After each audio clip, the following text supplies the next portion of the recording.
Marami sa atin ang hindi nakakaalam ng mga tunay na dahilan kung bakit isa sa ilang kabataan ay naliligaw ng landas. Landas na kahit sila mismo ay hindi ginusto. Yon ay ang pagiging ibon na mababa ang lipad. Kagaya na lang ni Agnes na isang ulila at naghihikahos sa buhay. Pinasok niya ang isang trabaho hindi dahil sa kanyang kagustuhan, kundi dahil sa kahirapan. Ngunit paano kung ang pinasok pala niyang trabaho para mabuhay ay siya palang magdadala sa kanya sa kapahamakan?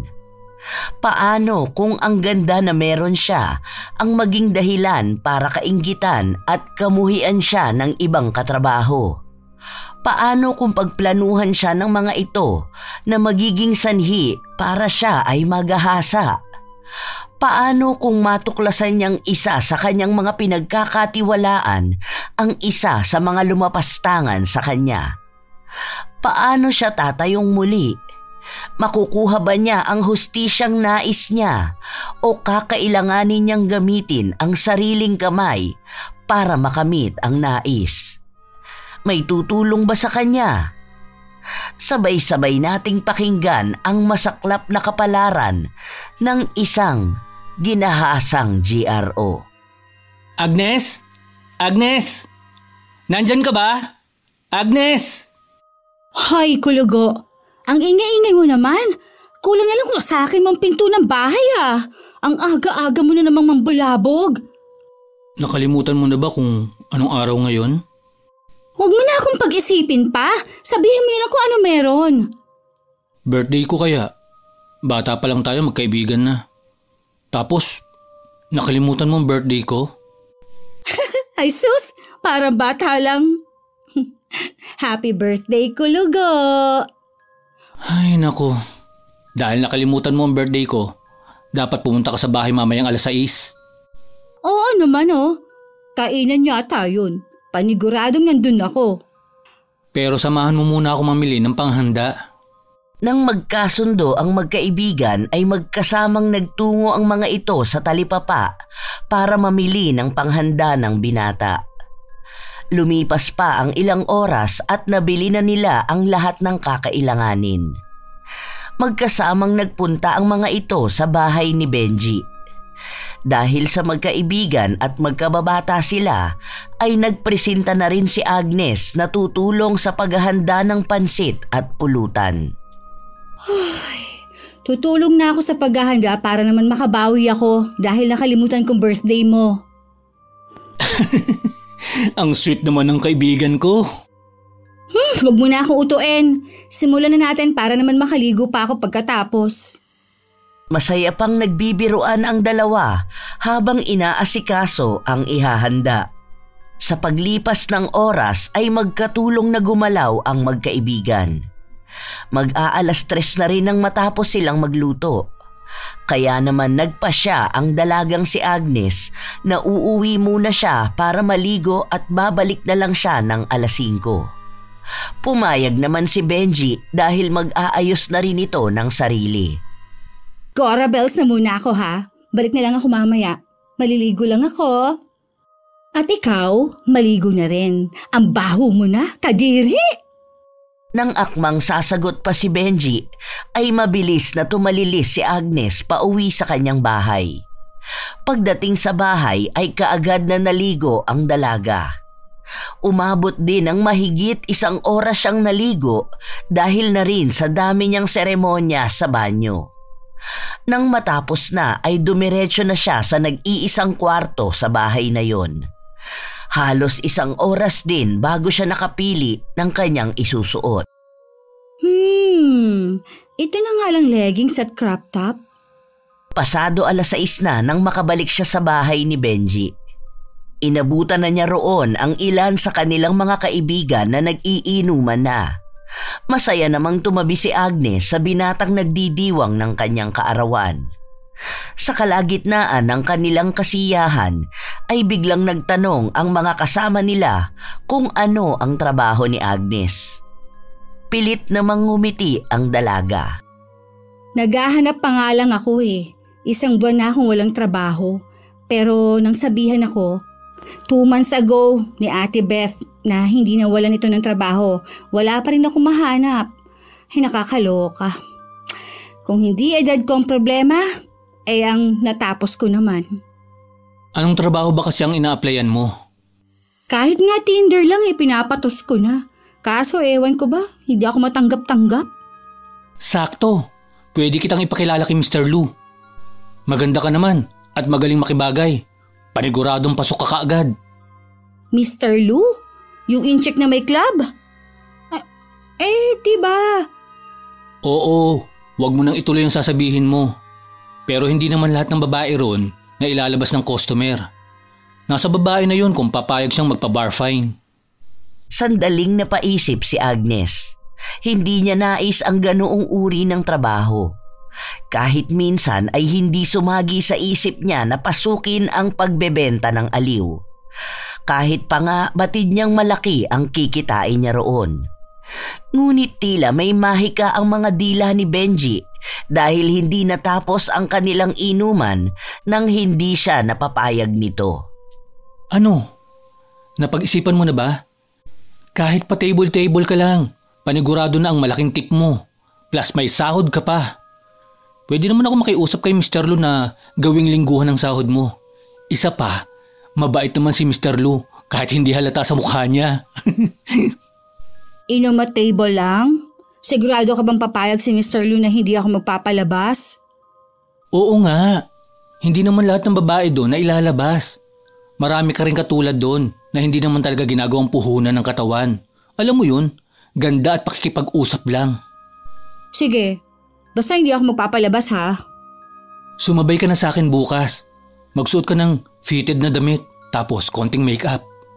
Huwag kang mag-alala. Ako ang magiging bodyguard mo. Bodyguard talaga? OA mo? Diyan na nga kayo. Uuwi na ako. Inaantok na ang Diyosa nyo. Hatid na kita. Hindi na. Nandito ka na nga sa harap ng bahay mo. Saka lapit lang ng bahay no, kahit tanawin mo na lang ako. Nagtawa na naman ang kanilang mga kaibigan nang mapakamot ng ulo si Benji. Kinuha ni Agnes ang pagkakataong yun para magpaalam sa mga ito. Pagkatapos nun ay kumakanta-kanta pa ang dalagang naglalakad pauwi sa kanyang bahay na 6 na bahay lang ang pagitan sa kanyang pinanggalingan.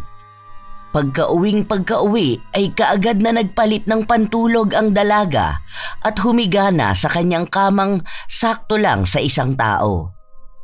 Kinabukasan ay maaga siyang bumangon para linisin ang kanyang munting tahanan. Habang naglilinis ay hindi mawala sa isip ni Agnes ang kaba sa desisyon na kanyang ginawa. Nagdadalawang isip ang dalaga. Tama ba talaga ang desisyon ko? Kaso, masisikmura ako ba talagang makipaglandian sa kung kani-kaninong lalaki? Paano kung matandang mabaho o kaya naman batang mukhang tipaklong na manyak? Wag na lang kaya. Pero kung hindi pa ako magtatrabaho, paniguradong magugutom ako at mapuputulan pa ng kuryente. Ay! Ano ba talaga, Agnes? Ang gulo ng utak mo. Bahala na. Kapag hindi ko talaga masikmura, aalis na lang ako. Pero hanggang carry pa, mag-iipon ako para makapagtayo ng maliit na tindahan. Tama. Yun ang gagawin ko. Pagsapit ng 5:00 ay dumating na si Benji para sunduin siya. Suot ang kanyang pulang hapit na bestida ay pinagbuksan niya ang kaibigan. Nginitian ni Agnes ang binata. Ngunit tila nabatubalani ito sa dalagang nasa harapan. Natatawa namang nagpalagitik ang dalaga ng kanyang daliri sa harap ni Benji. Doon lang natauhan ang binata. Hoy, anyari sa'yo? Bagay sa'yo.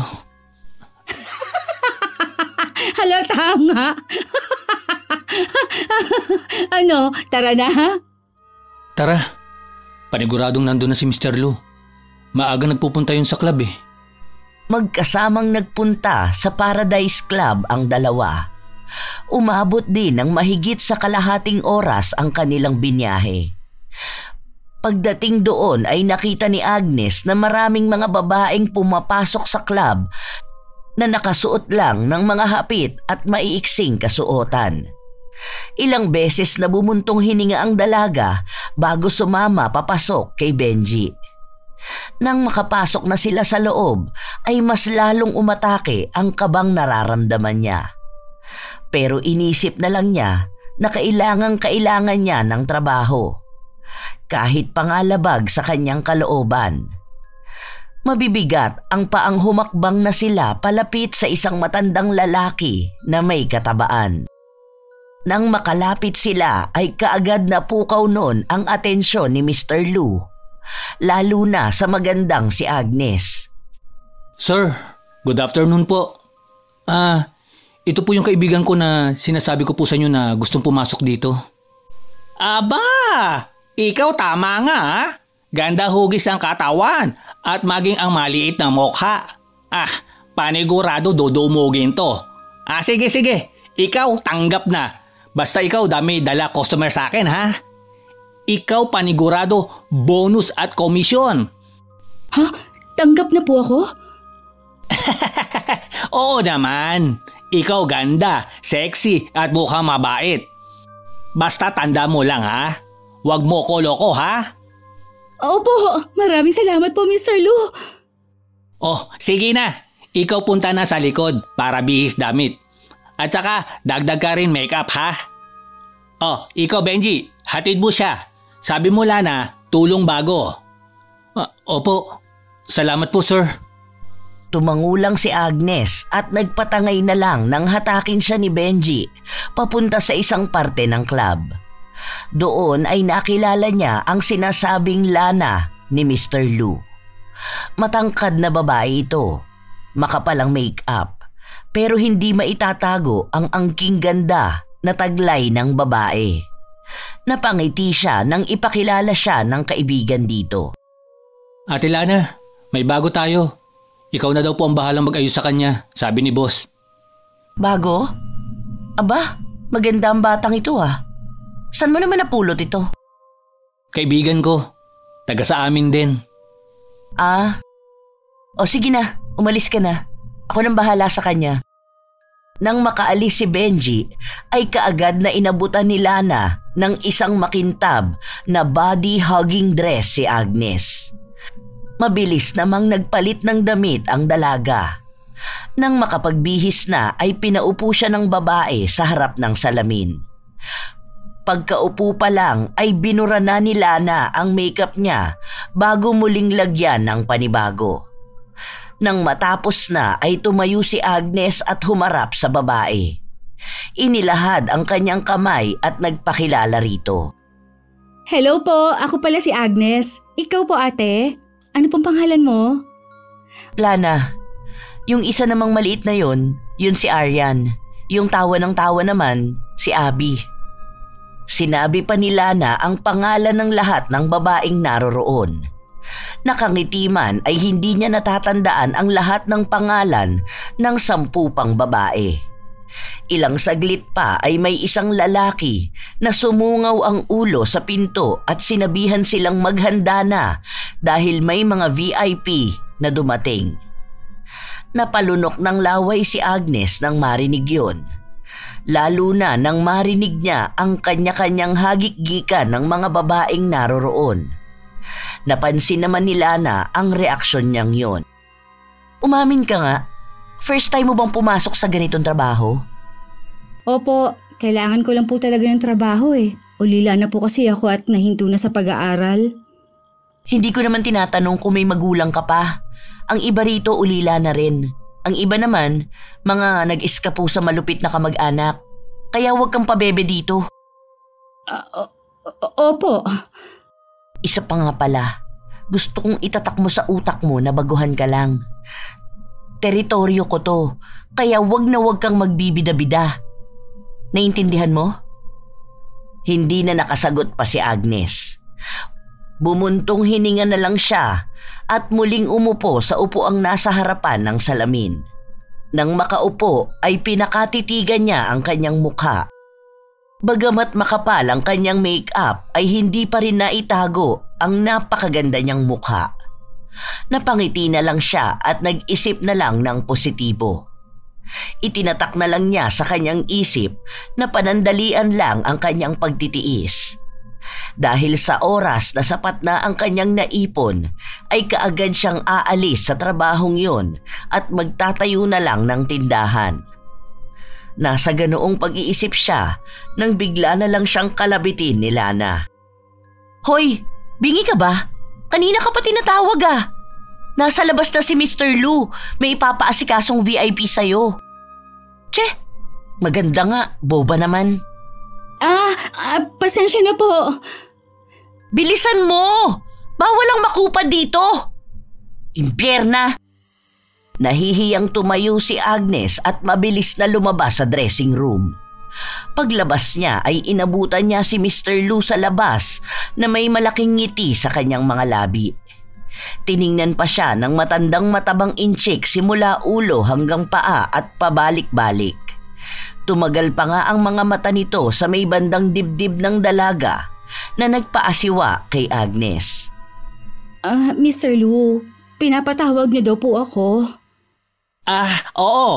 Ikaw akin pili para asikaso pinakamayamang VIP. Ikaw siya alaga Siya bait. Lagi bigay lucky tip. Kaya galingan mo Sige po, ako na pong bahala. Saan po ba siya? Halika. Ikaw akin hatid kanya table. Ikaw ngiti para siya akit at tuwa. Opo. Tumalikod si Mr. Lu kay Agnes at nagsimulang maglakad papunta sa isang silid na napapalibutan ng salamin. Mula sa labas ay kitang-kita niya ang isang binatang mukhang mayaman. Kapansin-pansin din na bata pa ito kumpara sa mga customer na nilagpasan nila. Nang makalapit sila sa salaming sliding door, ay hinarap na muna siya ni Mr. Lu. Ikaw alaga siya Huwag mo siya galit kasi siya special VIP natin. Ikaw swerte kasi buo gabi siya lang iyo asikaso. Galante yan, kaya bait ka Sabi kanya lahat gusto mo. Siya bigay. Sige na. Ikaw pasok na. Galingan mo Napalunok muna ng laway si Agnes bago pumasok sa loob ng VIP room. Pagpasok pa lang niya ay nakita na niya ang kakaibang ngisi ng binata habang hinahagod siya ng tingin nito simula ulo hanggang paa. Naiilang man ay pinilit pa ring ngumiti ng dalaga. Lumakas man ang kabog ng kanyang dibdib nang biglang tumayo ang binatang customer at sinalubong siya, ay pilit pa rin niyang pinakakalma ang sarili. Good evening po, sir. Ako po si Agnes. Ako pong mag-aasikaso sa inyo ngayong gabi. Huwag mo na akong tinatawag na sir. Sam na lang. At saka huwag kang kabahan. Basta mabait ka, mabait din ako. Tara, umupo ka muna. Nag-order na ako kanina ng pagkain natin at mga alak. Sinisiguro ko na pinakamamahali ng lahat. Okay, salamat. Pagkaupo pa lang ni Agnes ay kaagad na siyang inakbayan ni Sam. Batid ng dalaga na kasama sa trabaho niya ang pagbibigyan nitong yakapin siya o hawakan. Inisip na lang ng dalaga na mas mapapabilis ang pag-alis niya sa lugar na yon kapag mas naging mabait siya. Lalo na at sinabi ni Mr. Lu na galante ang binata. Lumipas ang mga oras na wala namang ibang ginawa sa kanya si Sam. Nakipagkwentuhan lang ito at paminsan-minsan ay naglilikot ang kamay sa kanyang katawan. Pero hindi pa naman umabot na hinawakan siya nito sa dibdib at maselang bahagi. Kaya malaki ang pasasalamat ni Agnes na hindi siya masyadong napuwersa na gawin ang mga hindi naman niya gusto. Ilang saglit pa ay nagpaalam na rin si Sam na uuwi na. Babe, uwi na ako. Bukas babalik ulit ako dito. Hindi ka na pwedeng tumable pa sa iba. Naintindihan mo? Dahil naging mabait ka naman ngayong gabi, ito ang tip mo. Ang dami naman ito. Para sa akin lahat ng to. Sigurado ka? Oo naman. Sa'yo ang lahat ng yan. 10,000 lang yan. Pero kung mas magiging mabait ka sa akin at sinusunod mo ako, dadagdagan ko pa yan sa susunod. Kiss mo nga ako. Wala namang pagdadalawang isip na hinalikan ni Agnes sa pisngi si Sam. Hindi na siya nangimi dahil gwapo naman ang binata. Nang tumayo na si Sam ay hinila rin nito ang dalaga. Hatid mo ako sa car ko. No problem. Humawak pa sa braso ni Sam si Agnes at sabay silang naglakad papunta sa main entrance ng club. Pagdating doon sa pinto ay humiwalay na ang dalaga at muling nagpaalam sa binata. Inalalaya naman ng gwardya ang lasing na si Sam papunta sa kotse nito na nakaparada sa harap. Kumaway pa si Agnes sa binata nang makasakay na ito. Bago muling naglakad papunta kay Mr. Lu.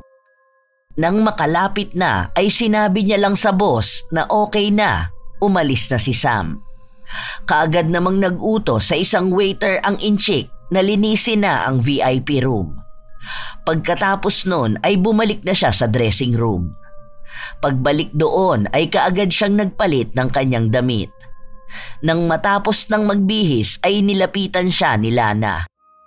So, si Sam pala ang unang customer mo. Huli mo na yan. Ito ang itatak mo sa kukote mo. Akin lang si Sam. Hindi mo siya deserve. Si Mr. Long kausapin mo tungkol dyan dahil siya nagpaasikaso sa akin kay Sam. Isa pa, hindi ko naman balak na makipag-agawan. Bukas babalik siya. Kung talagang kay Sam ka, ikaw ang ire-request niya bukas. Aba, matapang ka ha? Akmang hahablutin ni Lana ang buhok ni Agnes, ngunit biglang dumating si Mr. Lu at sinaway ito. Nang tumahimik na sila at lumayo na si Lana ay lumapit si Mr. Lu sa dalagang si Agnes. Kitang-kita naman ng dalaga ang pagtaas ng kilay ng mga babaeng nandoon. Ikaw galing ha? Tawag si Sir Sam. Ikaw daw gusto niya bukas asikaso kanya. Sama niya mga kaibigan niya. Pero siya bilin na ikaw kanya lang. Siya bayad triple para sa'yo. Nako, mukhang ikaw akin swerte ah. Kaya ikaw tanggap ito bonus ha. Basta bukas, galingan mo bola, Sir Sam ha? Wow! May bonus po ako kaagad. Naku, salamat po Mr. Lu. Saka, mas gagalingan ko po. Okay. Very good ha. Oh, kayo. Ano pa tayo nyo dyan? Kayo uwi na. Ikaw, hintay yata Benji. Bawal siya pasok dito kaya siguro hindi kanya sundo dressing room. Sige po. Para makaiwas sa gulo ay nagmamadaling lumabas ng dressing room si Agnes. Sa kanyang paglabas ay inabutan niyang nakasandal sa tabi ng pinto si Benji. Pakanta-kanta pa ito habang hinihintay siya. Benji, tara na. Dalian mo. Baka lumabas pa ang mga dinosaur, dali. Dinosaur? Ano? T-Rex? Oo, ang pangalan ni Lana. Halika na. Dalian mo na kasi. Natatawa namang nagmamadali si Benji. Nang makasakay na sila ng tricycle, ay tawa ng tawa ang dalawa. Tinanong pa ng binata kung ano raw ba ang nangyari sa loob ng dressing room. Pakengkoy namang nagkwento si Agnes at ginagaya pa ang ekspresyon ng mukha ni Lana habang nagbibitaw ng mga linya. Ilang sandali pa ay nakarating na sila sa harap ng bahay ng dalaga. Pagdating doon ay inaya pa niya ang kaibigan na magkape. Kape muna tayo, Benj. Aba, hindi ko tatanggihan yan. Stress reliever ko yan eh. Ano pang hinihintay mo? Halika lang dito sa loob. Masayang sumunod papasok si Benji sa kaibigang dalaga. Kaagad namang nagsalang ng tubig si Agnes para sa kanilang kape. Sa loob ng 3 linggo ay ganon araw-araw ang routine nila ni Benji. Susunduin siya ng binata at sabay din silang uuwi. Aalukin niya ng kape ang kaibigan bago ito pauwiin. Pag-araw naman ng linggo ay naglalaba at naglilinis si Agnes at ginugulo naman siya ng kaibigang binata. Naging maayos din ang kanyang kitaan.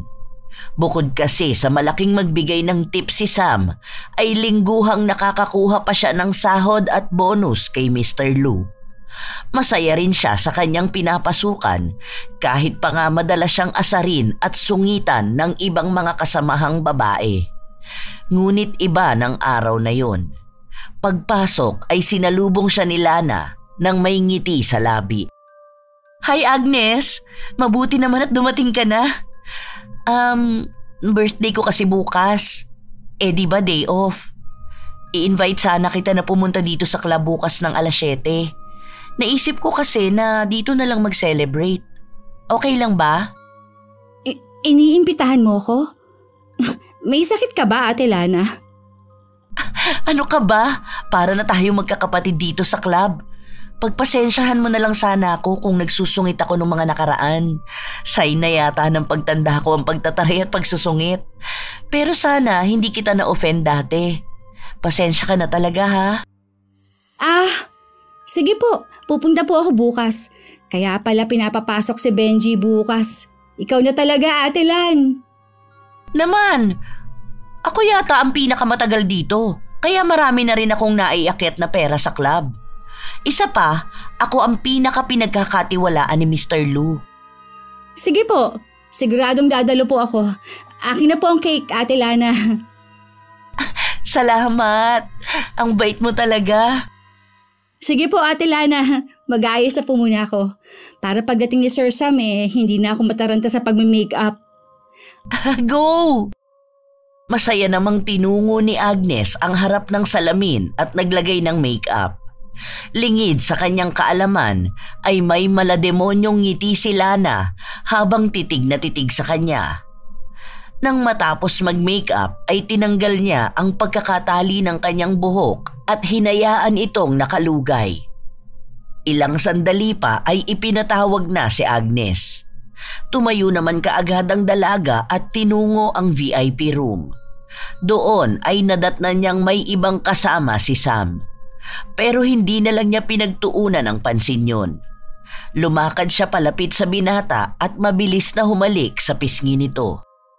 Oh, hi Sam! Ang aga mo yata ngayon Namiss kasi kita, babe. Oo nga pala, mga kaibigan ko. Mga bro, akin to ha. Bawal ninyong hawakan. Ngunit tila hindi yon sinang-ayunan ng isa sa mga kasama ng binata. Nakangising hinagod nito ng tingin ang dalagang nasa tabi ni Sam at saka nagwika na mukhang masarap at magaling sa kama si Agnes. Para namang nagpanting ang tenga ni Sam.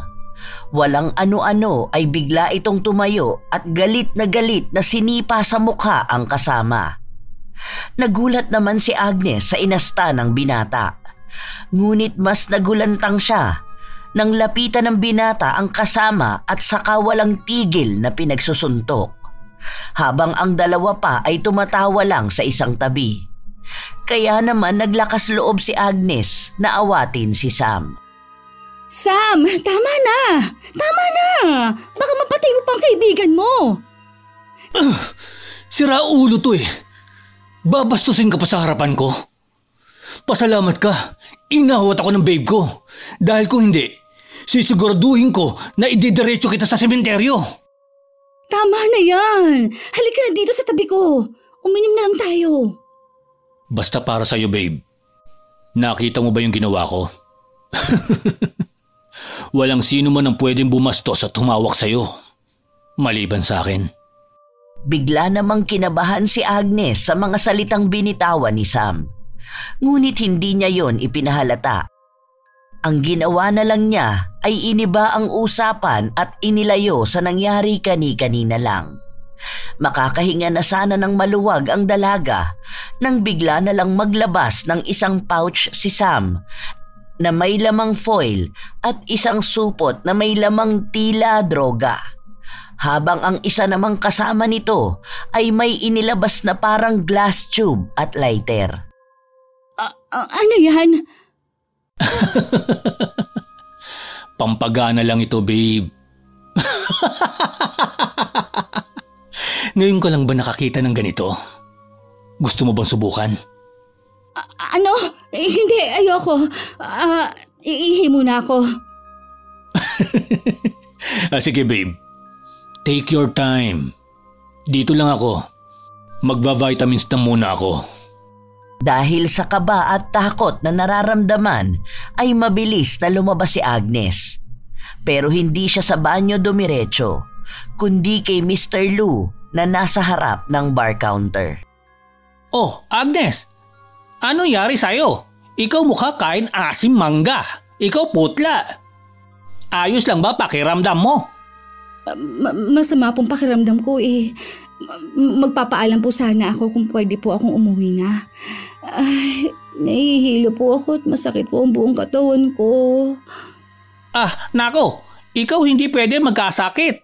Lapit na big light na club natin. Ah, ganito. Ikaw akin pahatid, Benji. Tapos ikaw pahinga. Ako na bahala, Mr. Sam. Ako sabi kanya na ikaw sakit. Salamat po. Oh, ito sahod at bonus mo this week ha. Ikaw uwi na. Benji, ikaw muna hatid Agnes tapos balik ka rin agad ha. Po? Sige po. Nang maihatid na siya ni Benji sa kanyang bahay ay hindi pa rin nawawala sa kanyang isip ang nakitang ginawa ni Sam.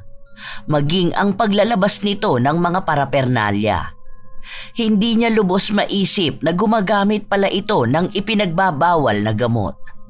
Kahit nakapikit na ay naaalala pa rin niya ang itsura ng mga ito, maging ang mga tawa ng dalawang kasama. Ay, grabe. Parang ibang tao kanina si Sir Sam. Adik pala yun. Sayang ang pogi pa naman. Nakakatakot na talaga sa panahon ngayon. Akala ko dati sa mga kanto-kanto lang ang mga adik. Tama na nga ang pag-iisip, Agnes. Matulog ka na lang. Basta, sa susunod, hindi na ako mag-a-assist kay Sir Sam. Makikiusap na lang ako kay Mr. Lou. Marami pa namang ibang mayaman ang gustong magpa-asikaso sa akin eh.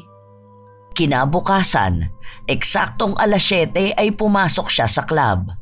Kaagad na nakita niya ang may kaarawan na katrabaho. Nakangiting nilapitan niya si Lana at iniabot sa babae ang cake na binili niya sa Red Ribbon. Nagpasalamat naman ang babae at iginiya si Agnes sa loob ng dressing room. Pagpasok nila roon ay nakita ng dalaga ang mga bilaong nakahain sa isang parte ng silid. Ay, bongga! Well, alam mo naman ako. Tara, kain ka na. Kuha ka na lang dyan. Kukuha lang ako ng drinks natin, ha? Hindi ko tatanggihan yan, Ate Lana. Punta ka na doon. Ako nang bahala sa inumin natin. Wait mo na lang ako. Okay po. Happy birthday ulit. Sa pagtalikod ni Agnes ay siya namang ngiti ni Lana ng malademonyo. Malaki ang ngiting tinungo nito ang bar counter at humingi kay Benji ng 2 margarita. Sa pagbalik ni Lana sa dressing room ay hawak na niya ang 2 kopita ng alak. Lumapit siya sa dalagang kumakain sa isang tabi. Oh, eto ang inumin mo. Thank you po, Ate Lana. Ano ka ba? Ako nga dapat ang magpasalamat sa'yo eh. Kasi kahit hindi tayo close, pumunta ka pa rin sa birthday ko. Gusto ko rin kasi mapalapit sa'yo, ate. Nagsasawa na akong kausap ang kulugo kong kaibigan eh. Oo nga pala no, kaibigan mo si Benji. By the way, paano ka nga ba napasok dito? Ulila na po ako at hindi rin naman ako natatanggap sa ibang ina-applyan ko dahil sa educational attainment. Kaya nang alokin ako ni Benji na dito na lang muna pumasok sinunggaban ko na. Kailangan ko rin kasi mabuhay. Hindi naman pwedeng manghingi lang ako. Uminom ka na muna. Yun nga ang ginawa ni Agnes pagkatapos niyang lunukin ang pagkaing nginunguya. Lumipas pa ang mga minuto at bigla na lang nakaramdam ng pagkahilo ang dalaga. Hindi niya mawari kung bakit. Sapagkat isang baso pa lang ang kanyang naiinom at batid niyang hindi siya malalasing ng ganun lang. Balak sanang tumayo ni Agnes para magtungo sa banyo at makapaghilamos. Ngunit hindi pa man ay nawala na siya ng balanse. Sa kabutihang palad ay nasalo siya ni Lana na may malalaking ngiti. Malabo man at nahihilo ay malinaw na narinig ng dalaga ang mga katagang binitiwan ng babae. Ngayon ko lang nalaman na may pagkatanga pala ang babaeng to. Girls, tulungan niyo akong madala siya sa likod. Erika, sabihan mo na sila. Paniguradong malaking pera ang makukuha natin dito. Ate, saan niyo ako dadalhin? Sa impyerno, kung saan ka nababagay. Pero huwag ka mag-alala dahil sigurado akong masasarapan ka rin.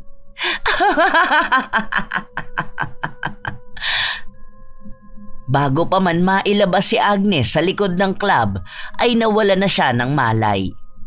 Mahigit 4 na oras pa ang lumipas at nagkamalay na rin si Agnes.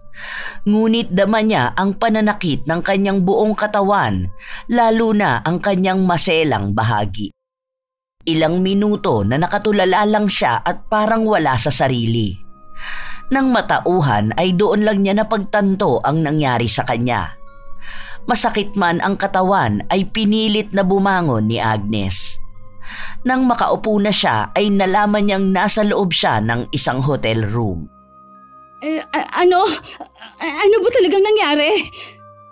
Umiiyak na tumayo si Agnes at isa-isang pinulot ang kanyang mga damit. Nang makuha na lahat ay nagbihis na siya at lumabas sa kwarto. Tulirong lumabas siya sa hotel. Swerte namang may nakuha siyang taxi kaagad. Kuya, sa pinakamalapit na police station po. Halos kalahating oras lang ay narating na niya ang police station. Pagkababa ng taxi ay kaagad siyang pumasok doon at lumapit sa isang pulis na babae. Tulong! Tulungan niyo po ako! Nagahasa po ako. Magtatanong pa lang sana ang babaeng pulis nang bigla na lang mawalan ng ulirat ang dalaga at malakas na bumagsak sa sahig. Natataranta namang nagtawag ng kasama ang pulis na babae at dinala nila siya sa ospital. Kaagad naman siyang inasikaso ng mga nurse. May mga test na ring ginawa sa kanya base sa sinabi niyang ginahasa siya. Lumipas pa ang oras at muling nagkamalay si Agnes. Sa nanlalabong mata ay nabatid niyang nasa ospital siya base sa nakakabit na IV sa kanyang kamay. Paano ako napunta rito? Hindi ba sa police station ako nagpahatid kanina sa taxi? Hinawakan pa niya ang kanyang sentido para mas makapag-isip. Nasa ganoong eksena siya nang pumasok ang isang babaeng pulis. Nilapitan siya nito at inihayag na pinapasailalim siya sa isang rape kit. Tumangulang si Agnes at hindi nagsalita.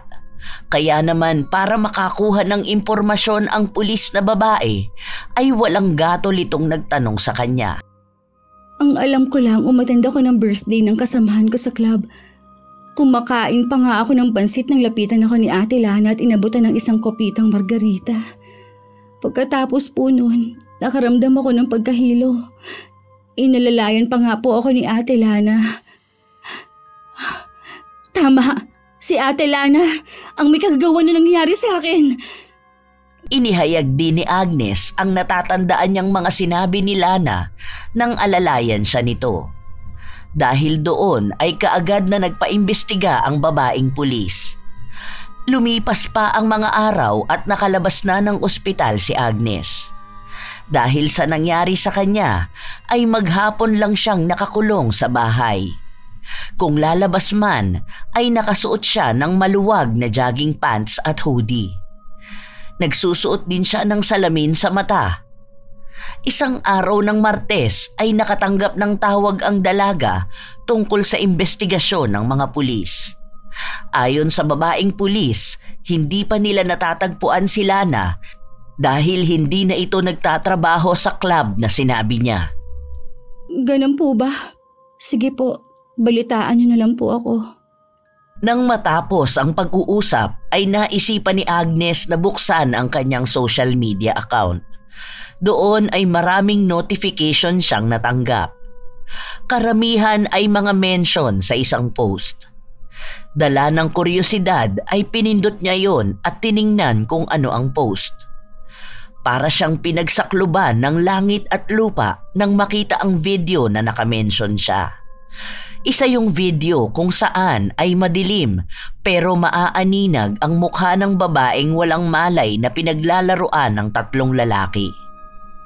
Hindi naman nakikita ang mukha ng mga lalaking yon sapagkat naka-blur ang mga yon. Umiiyak na ibinato niya ng malakas ang cellphone. Mga hayop! Mga hayop kayo! Ang dumi-dumi ko. Hindi ako papayag na ganito na lang. Kung magdurusa ako, magdurusa rin kayo. Tama, sisiguraduhin kong makukuha ko ang hustisya. Pagkawika nun ay tumayo siya at dinampot ang ibinatong cellphone. Labis ang kanyang pasasalamat nang makitang gumagana pa yon. Kaya naman ang ginawa niya, ipinasa sa pulis na babae ang video. Mabuti na lang at kinuha kong pangalan niya sa social media. Dapat na makulong ang mga lalaking yun at ang demonyong si Lana. Lumipas pa ang mga araw pero hanggang ngayon ay wala pa rin silang nakukuhang impormasyon tungkol sa mga suspect. Habang si Agnes naman ay parang nawawala na sa kanyang sarili. Madalas ay kinakausap na nito ang sarili. Minsan naman ay bigla na lang tatawa. Pero mabait talaga ang Diyos dahil bigla na lang lumitaw si Benji at inamin ang krimen. Napanood naman sa balita yon ni Agnes. Kitang-kita niya ang pag-amin na yon. Hindi makapaniwala ang dalaga sa mga narinig na sinabi nito. Hindi na po kaya ng konsensya ko. Inaamin ko na po na isa po ako sa mga lalaking gumahasa kay Agnes Montes. Hindi ko na po kaya. Para ako nababaliw sa tuwing naalala ko ang mga nagawa ko sa kaibigan ko. Aaminin ko rin po na nakagamit po ako ng gabing yun. Matagal ko na pong gusto si Agnes. Pero alam kong kaibigan lang po ang turing niya sa akin. Benji, bakit ikaw pa? Paano mo nagawa sa akin to? Tinuring kitang kapatid. Bukod sa pag-amin na yon ni Benji, ay pinangalanan din nito ang 3 pang kasabwat. Yon ay sina Mr. Lou, Sam at Lana. Ngunit kahit sumuko na si Benji ay hindi pa rin nahuhuli ang 3. Dala ng kawalan ng hustisya ay nagplano si Agnes na siya na ang gagawa ng kaparusahan sa mga ito. Dahil sa malapit sa puso niya si Benji ay ito ang una niyang pinarusahan. Malapit ka sa akin, Benji. Kaya mas mabuti pang mauna ka na magpahinga para mapagdusahan mo na sa impyerno ang ginawa mo sa akin.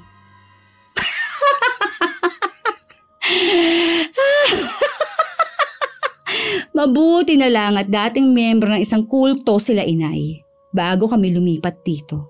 At alam kong hindi nila ako tatanggihan. Nang linggo ring yun ay nakipagkita si Agnes sa pinuno ng dating samahan ng kanyang mga magulang. Nakiusap siya rito na siya ay tulungan.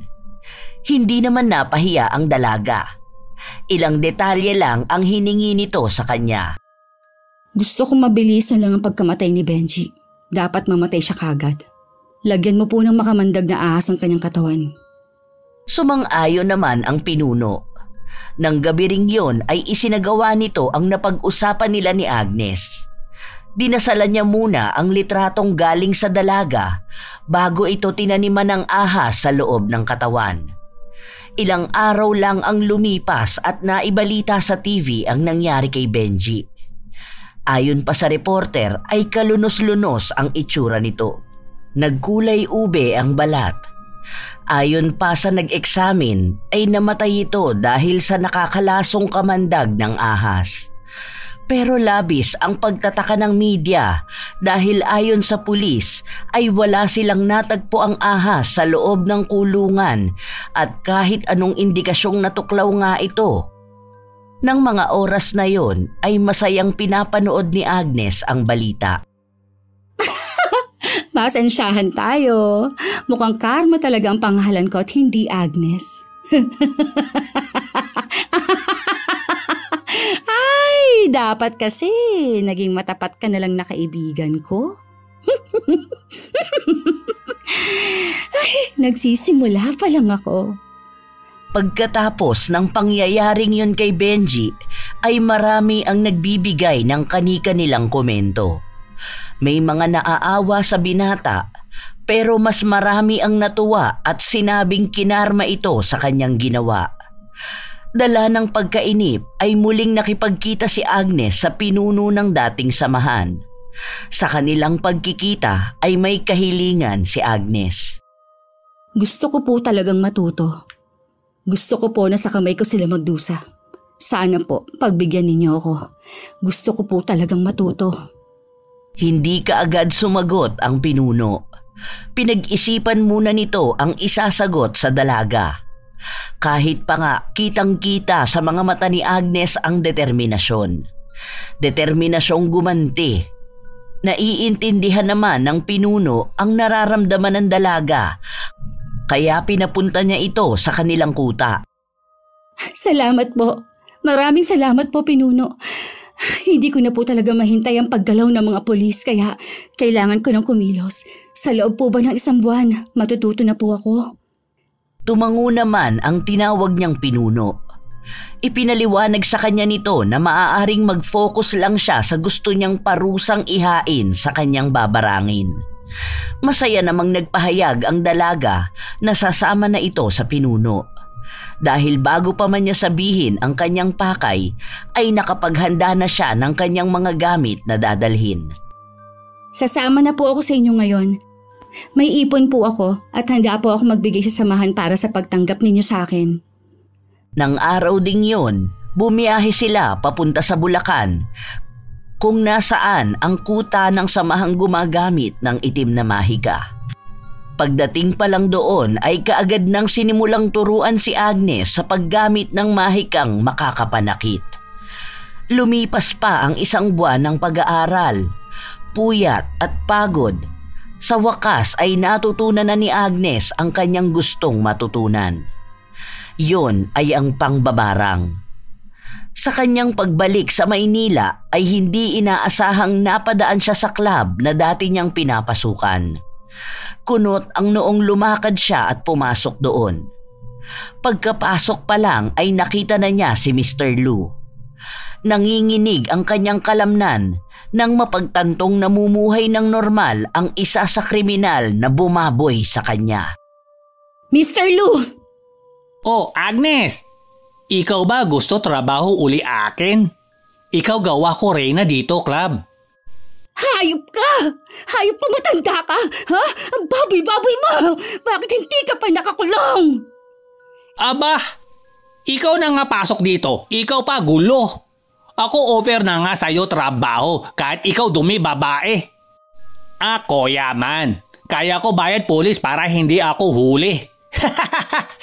50,000 lang, hindi na ako huli mga gonggong pulis. Eh ikaw, hanggang ngayon, kalat pa rin video mo. Ano, masarap ba? Ha? Isa ka sa sumira sa buhay ko. Hayop ka! Ito ang tandaan mo. Kung nasa kumunoy ako, sisiguraduhin kong nasa impyerno ka naman. Walang pagdadalawang isip na sinugod ni Agnes ang matandang inchik. Nang malapitan ay kaagad na hinablot niya ang buhok nito. Hindi pa siya nakontento at pinagkakalmot sa mukha ang walang hiyang inchik. Nagsisigaw naman si Mr. Lu. Dahil sa pagsigaw nito ay naglapitan ang mga tauhan ng inchik at marahas na hinila si Agnes palayo sa kanilang amo. Kinaladkad ang dalaga palabas sa club. Napasadlak pa siya sa lupa nang itulak siya ng dalawang lalaki na siya palang humila sa kanya palayo kay Mr. Lu.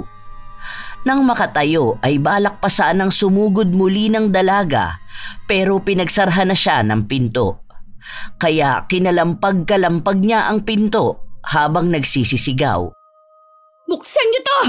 Hindi pa ako tapos, mga hayop kayo! Buksan niyo! Magbabayad kayo!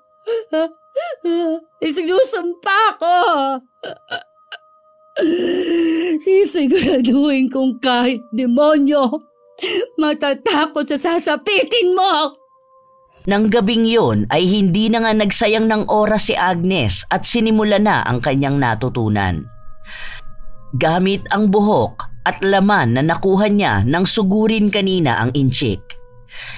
Inilagay niya yon sa isang baong tuyot na. Pagkatapos nun ay nagsindi siya ng itim na kandila. Nang masindihan ay pumikit siya. Nakataas ang dalawang kamay habang umuusal ng mga salitang natutunan niya. Salitang ang mga kagaya lang niya ang nakakaintindi. Nang matapos ang inuusal ay may kinuha siyang garapon na naglalaman ng mandarangkal o ang tinatawag nating praying mantis. Ang mandarangkal na ito ay namumuhay sa loob ng ari mo. Ang bawat kagat na kanyang gagawin ay magdudulot sa iyo ng sakit na hindi mo kakayanin. Isang linggo kong hindi pinakain ng alaga kong to, kaya sigurado akong pipilasin niya ang bawat himaymay ng ari mo. Lasapin mo ang puot ng puso ko sa kahayupang ginawa niyo.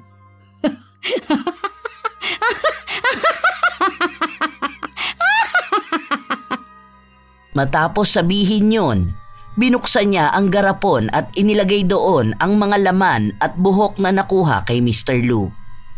Nang maisara ang garapon ay tinakpan niya ng itim na tela yon bago yumuko at muling umusal ng dasal ng panunumpa.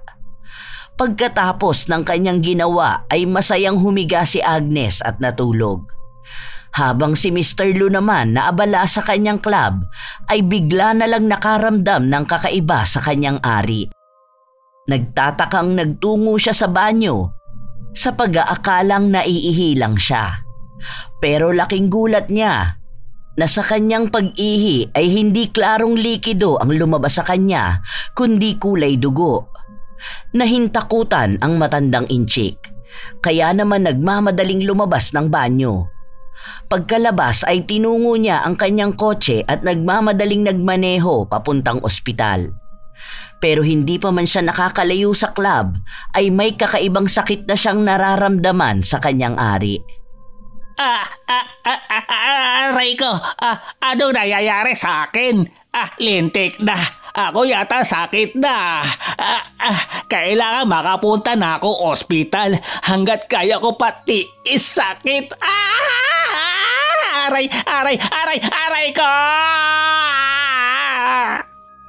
Dala ng pagmamadaling makapunta sa ospital at sa labis na sakit na nararamdaman ay aksidenteng nabangga sa isang poste si Mr. Lu. Bagamat nasira ang harapang bahagi ng kotse ay hindi naman siya masyadong nasugatan at nasaktan. Ngunit dahil sa sakit sa kanyang ari ay hindi makagalaw ng maayos ang matandang inchik. Kaya naman naisipan na lang niyang tumawag ng ambulansya. Nang makatawag na ay susubukan sanang lumabas ng matanda sa kotse. Pero bawat galaw niya ay mas lalong sumasakit ang kanyang ari. Hindi maiwasang mapaiyak na siya sa hapdi at sakit na nararamdaman. Ano ba aking sakit? Bakit ganito kasakit?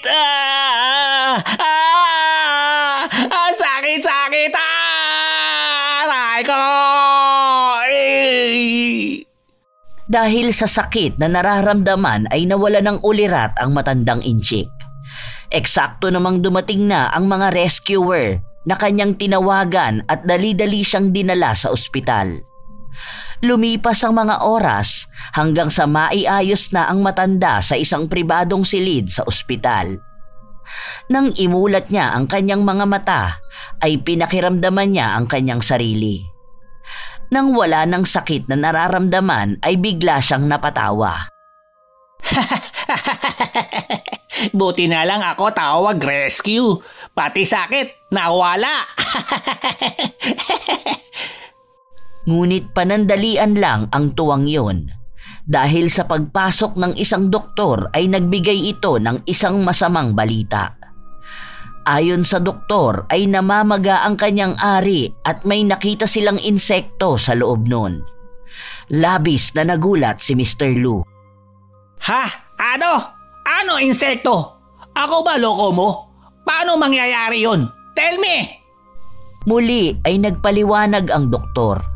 Maging sila ay nagulat nang makita sa x-ray at whole body scan ang resulta. Ayon pa sa doktor, maaari naman daw matanggal yon sa pamamagitan ng pag-oopera.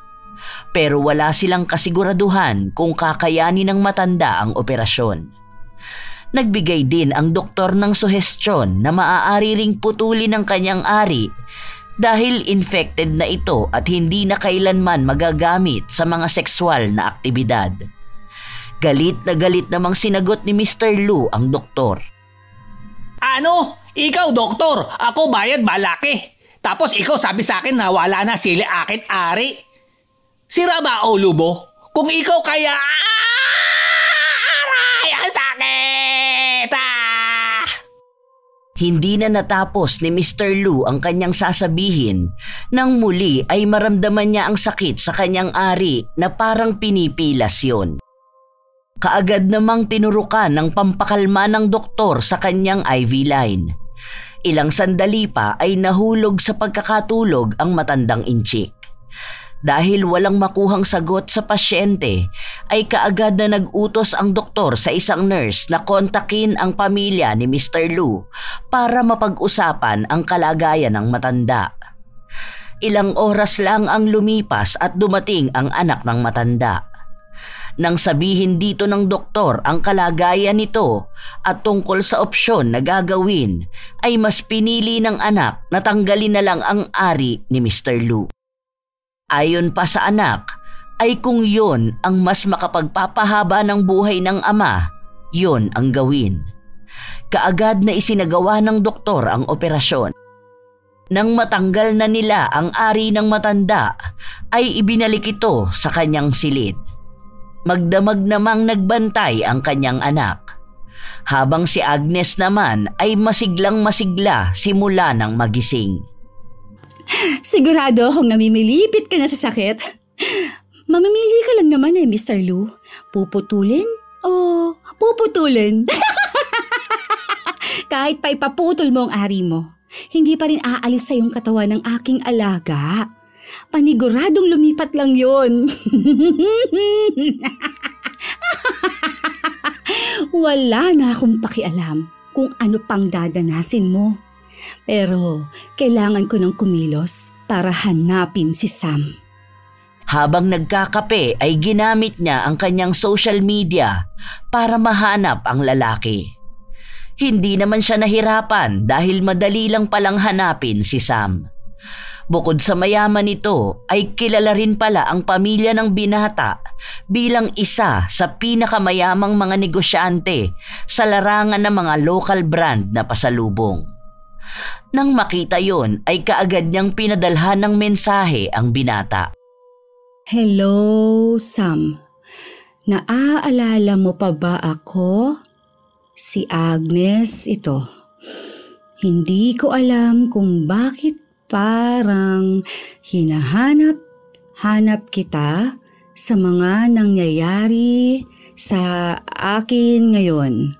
Kung may oras ka, sana ay magkita tayo.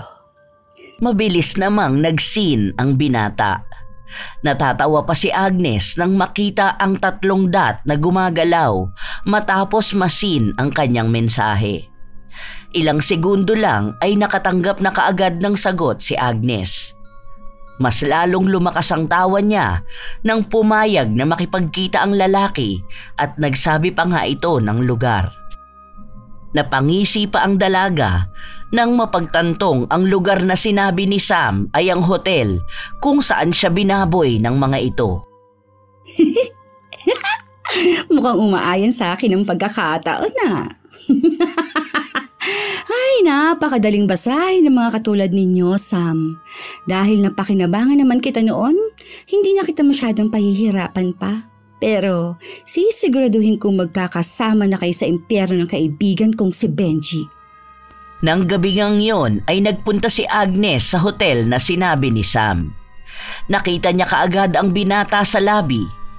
Nilapitan niya ito at sabay silang umakyat papunta sa silid na kinuha ni Sam.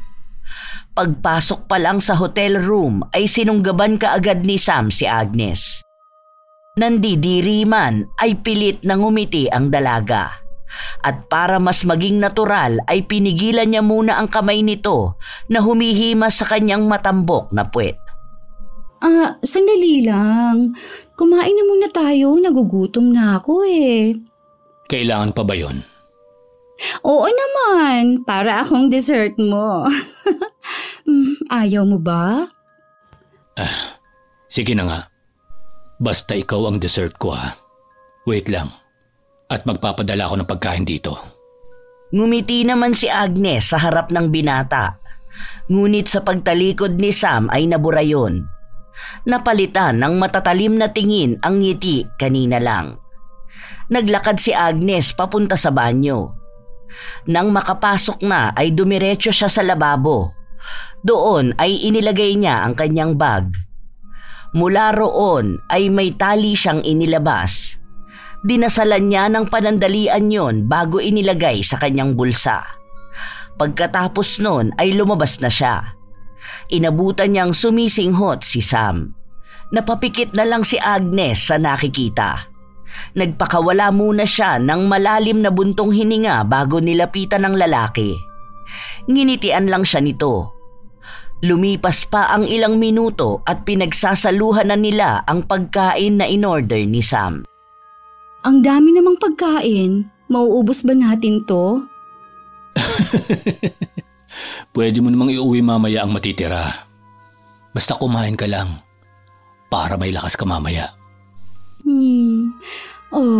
Baka hindi mo ako kayanin. Kung hindi mo na itatanong talagang pinaghandaan kong ating muling pagkikita. Naghanda ka? Mukhang mapapasabak ako ngayon sa kama. Mabuti na lang at may dala akong vitamins. Pampalakas ng tuhod. Kaya huwag ka mag-alala. Dahil ihi lang ang magiging pahinga mo mamaya. Nang matapos na silang kumain ay nagsimula na si Sam na haplos-haplusin ang balat ni Agnes. Nandidiri man ay pinigilan niyang ipakita yon sa binata.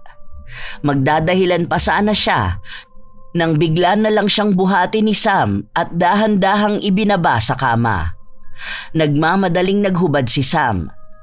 Nang matanggal ang pang-itaas na damit ay pinaghahalikan niya si Agnes sa iba't ibang bahagi ng kanyang katawan. Pero mautak si Agnes. Habang abala si Sam ay inilabas niya ang tali na nasa kanyang bulsa at ipinakita sa binata yon. Mas lalo palang gaganahan nito. Ngayon ko lang nalaman na white ka pala. Pero sa tingin ko, gusto ko yan. Mukhang mas gusto mo na ikaw ang magtatrabaho. Sino ba naman ako para pigilan ka? Go babe, isusuko ko ang sarili ko sa'yo. Sige na, itali mo na ako. Huwag kang mag-alala, sisiguraduhin kong masisiyahan ka. Humiga naman si Sam ng maayos at itinaas pa ang kamay. Masaya namang itinali ni Agnes ang mga kamay at paa ng binata. Lingid sa kaalaman ni Sam ay dinadasalan na siya ni Agnes. Nang tuluyan na siyang maitali ay kinuha naman ng dalaga ang panyo na gamit ng binata kanina. Inilagay niya yon sa bibig ni Sam. Pagkatapos nun ay pinadim niya ang ilaw at saka tumayo para kuhanin ang kanyang bag. Mula roon ay inilabas niya ang kanyang kandila, garapong may laman na 7 salagubang at 1 pulang tiyok. Nagtataka namang pinapanood lang siya ni Sam. Ngunit nanlaki ang mga mata nito nang makita ang iginuguhit ni Agnes na pabilog sa paligid ng kama.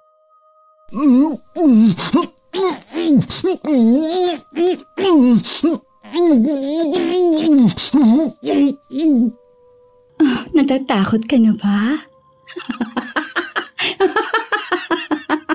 Dapat ka talagang matakot sa akin. Alam mo, Sam, sayang ka eh. Mayaman at mula sa kilalang pamilya. Pero sinira mo ko. Binaboy mo ko. Kulang pa ang gagawin ko sa'yo sa ginawa ninyo sa akin. Pero huwag ka mag-alala. Hindi naman kita sasaktan. Lalabas kasing mapapatiran ka lang ng mga ugat sa puso. By the way, naipadala ko na pala sa impyerno si Benji. Kaya hindi ka na malulungkot pag nagpunta ka na ron. May kasama ka na kasi eh.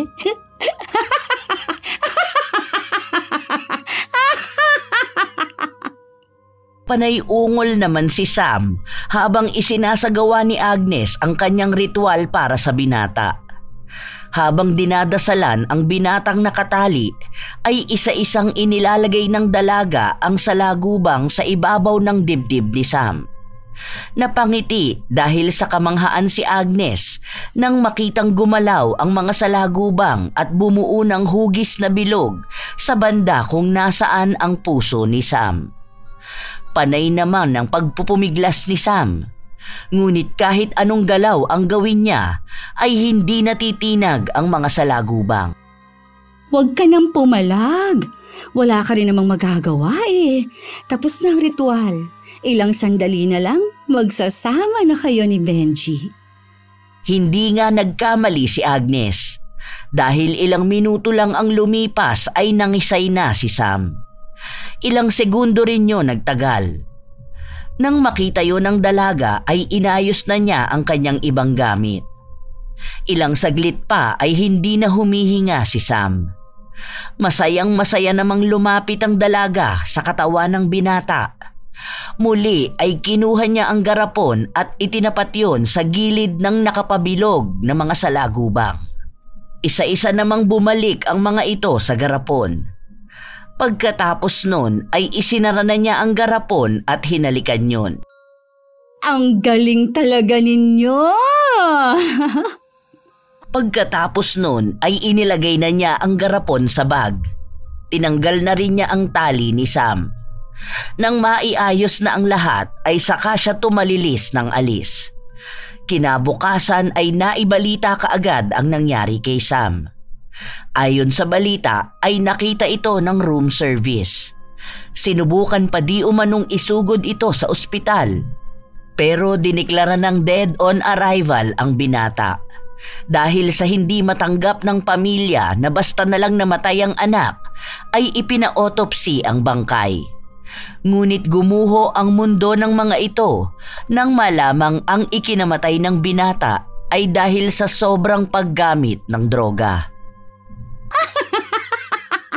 Wala talagang makakaalam na akong may gawa sa inyo na ako ang may gawa niyan. Isa na lang. Pero mabait naman ako. Kaya gagawin na lang kitang baliw. Ilang araw pa ang lumipas at naibalita na nga na sumuko ang huling suspect sa panggagahasa kay Agnes. Inamin nito na siya ang nagplano ng lahat. At labis ang inggit na nararamdaman nito sa dalaga. Ngunit hindi pa man ito nagtatagal sa loob ng kulungan ay nabaliw na ito. Sinasabi ni Lana na may mga bumubulong daw sa kanya at papatayin siya. Dahil doon ay inilipat ang dalaga sa mental hospital. Habang si Agnes naman ay binayaran ng malaking halaga ng pamilya ni Sam. Dahil nalaman ng mga ito, nakasangkot ang kanilang namatay na anak sa nangyari sa dalaga. Dahil doon ay nagbago ang buhay ni Agnes. Nakapagpatayo na siya ng maliit na tindahan sa harapan ng kanyang bahay at namuhay na siya ng masaya. Tapos na! Magiging okay na ang buhay ko. Kahit pa nga nagawa nila ako ng mali nagpapasalamat pa rin ako. Dahil ngayon, gising na ako. Dapat na akong hindi magtiwala sa lahat. Likas sa ating mga Pilipino ang madaling magpatawad. Pero kagaya ni Agnes ay hindi sa lahat ng kaso. Minsan, kung sino pa ang ating pinakapinagkakatiwalaan ay sila pa pala ang gagawa sa atin ng masama para lang sa kanilang pansariling dahilan. Kaya sa ating mga tagapakinig, sana ay magsilbing aral din sa atin na hindi lahat ng kabaitang nakikita ng ating mga mata ay totoo. Kadalasan, ang nakikita natin ay balat kayo lang. Kaya maging mapagmatsyag tayo. Wala rin sa tagal ng pagkakakilala sa isang tao para masabing ligtas ka sa piling ng iyong napiling kaibigan. Mahirap kalaban ang inggit, pagnanasa at panlalamang. Hindi natin alam kung gaano kalaki ang maaaring maging balik nito at kung ano ang maaaring gawin sa atin ng taong ginawa natin ng masama.